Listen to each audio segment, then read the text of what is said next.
Hello, I'm John Paul and I'm here at Rimmer Brothers today to fit some rear disc and pads to a Range Rover L405. The first thing we're going to do is pop the bonnet and just take the reservoir lid off the brake fluid reservoir. So when you push the pistons back in to the calipers, the fluid level will rise. So if you take the lid off, it just saves it spraying all over the place. So I'm going to do that now. Okay, so we're just going to remove this panel here so we can gain access to the reservoir. There's just 4 little plastic clips. So if you just unscrew them and just pop them out, 4 of those, and then you can lift this panel, place that out of the way, and then you see the reservoir with the top. So if you just hold the little wire so it doesn't spin, open up the rest, and all you need to do is leave it so that it's loose. You don't have to take it off all the way, and it's just so as the fluid rises when you push the pistons back, it doesn't try to squirt the fluid out, it'll just overflow. Okay, so to put the handbrake into maintenance mode, you switch the ignition on, press and hold the electric handbrake switch, press down the accelerator, wait 2 seconds, turn the ignition off and straight back on, wait 2 seconds, release the switch and the accelerator pedal, and then there should be a notice on the dashboard saying that the handbrake is in maintenance mode. Just working now. Park brake is in maintenance mode on the dashboard. Now we're safe to work on the rear brakes. Okay, so the first thing is, like the fronts, is to take the wheel off, and then we can see the disc and pads and the caliper.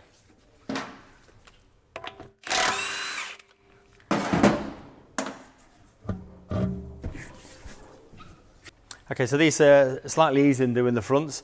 So you've got the brake caliper bolts onto the carrier with 2 M8 bolts at the rear, so you need a 13mm spanner, and also because these are on a sliding caliper, so you've got little sliders in between the caliper and the carrier, you'll need a skinny 17 spanner, so when you're undoing the M8 bolt, a 17 spanner to hold the slider, which I'll show you in more detail in a moment, and then we'll be able to take the caliper off.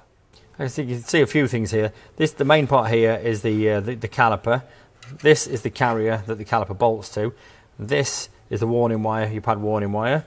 Now just behind this plastic rubber shroud, that's your slider, which I'll show you in more detail when we get it in bits. And then there's your M8 bolt at the end, clamping your caliper in between your slider and your bolt. So what we're going to do now is undo both of these M8 bolts, one at the top, one at the bottom, and then we'll be able to move the caliper out of the way and you'll be able to see everything a little bit more clearly.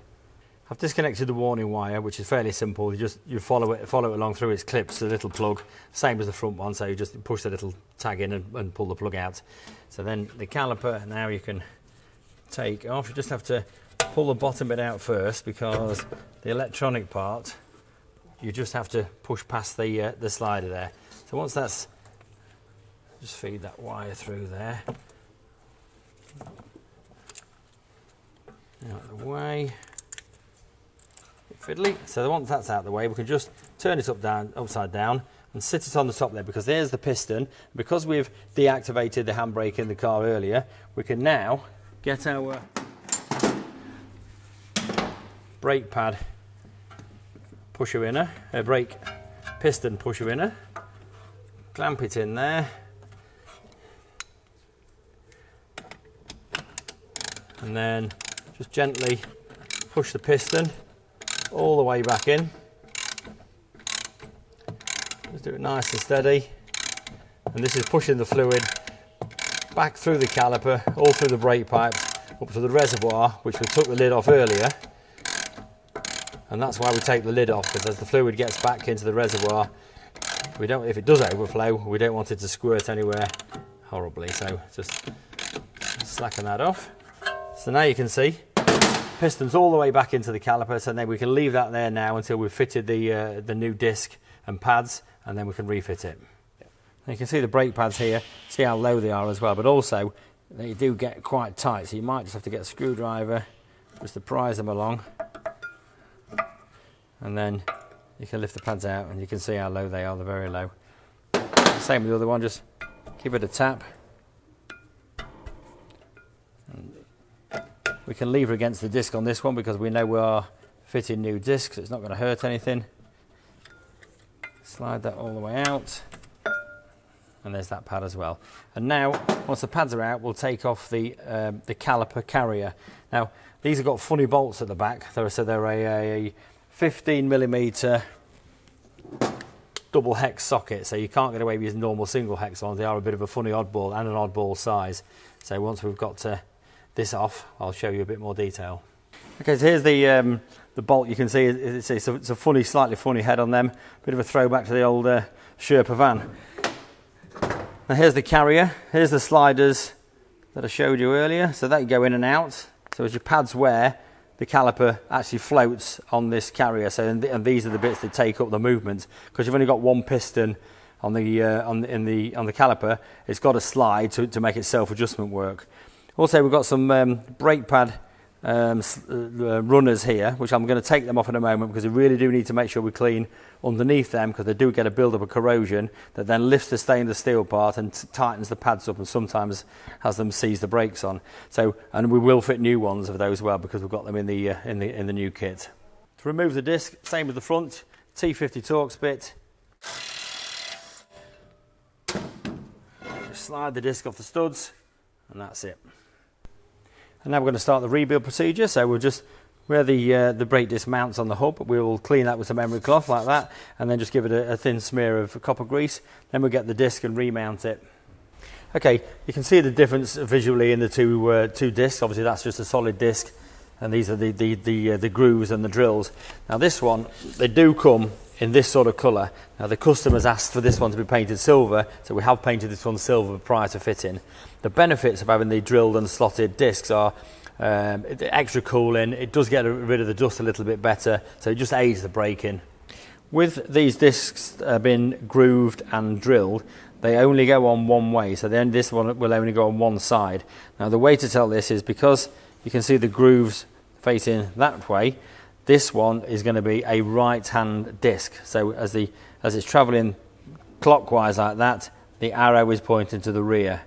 And then if I swap quickly to the other one, you can see as it is here, it's facing forward. So this one then wants to be fitted like this. Now time to fit the new disc. So pop it on the studs, refit the retaining Torx bolt, and tighten that down again, same as the one, 35 Newton meters. Again, a torque wrench.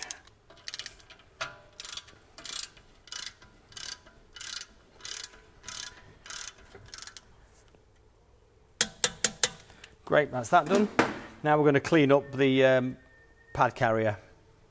Now to clean up the carrier, firstly, actually you just need to check that the sliders are all nice and free. If they're not free, you'll have to take them out and clean them. And the next thing is little stainless steel shim that the pads sit in. Remove that, and then we just need to get in there with a file, make sure we get all the corrosion out of these gaps before we fit the new shim, so that it sits nice and flat and the pads don't get tight. That'll nice and clean. Just put a bit of copper grease on where the shims are going to go. One side, and then it's just a case of popping the shims on like that, and then you just press them in top and bottom, and then we can refit the carrier. So that's them all nicely fitted and cleaned up now with the shim, so we can refit the caliper carrier. So the two main bolts that bolt the carrier to the hub are 140 Newton meters a piece, and then when we refit the caliper, the two little M8 bolts are 35 Newton meters. I'll just show you fitting the outside pad, because it's difficult to show the rear, but it's both the same. So just slide them in, push them in like that, and then push them towards the disc, and then we do exactly the same with the other side. Yep, so our pads are in, so we're just going to feed the brake caliper, just have to feed the electric bit just carefully around that top mount. Then we can get our two little M8 bolts. Put them in there, and then using our 17mm spanner just to hold the slider, we'll tighten them up and then tighten them to 35 Newton meters. So it's just a case of now of pushing the sensor wire into the cutout in the pad. I can't quite see from here, but I'll do it in a second. Push that in the pad, and then if you just follow the wires back and put them in exactly the same clips as if you took the other wire out of. Yep, so the warning wire just runs along, look, and then there's three little wiring clips there, and it's the middle one of them. So you just have to unplug it, and then once you put your new wire in, plug it back in, and then put it all in the clips that you took it out of on the way. So now I'm just going to pop the wheel back on, and once the wheel's back on, we'll go inside the car and show you how to reactivate the handbrake. Once you've lowered it down on the floor, if you nip the wheels up, lower it down on the floor, and then the torque setting the same as the front. So the Land Rover suggests 4 Newton meters, 70 Newton meters, and 140 Newton meters. And I would just say once you've gone round them once, just go round them again at 140, just make sure everything is properly tight.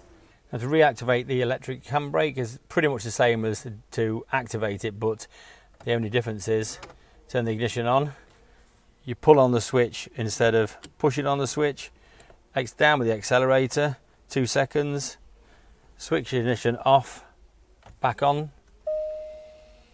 2 seconds, you can hear the handbrake activating, release everything, that's it.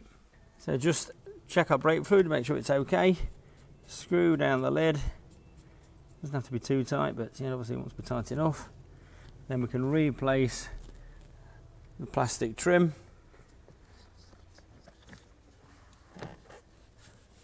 Put back our 4 plastic clips, and then we're done.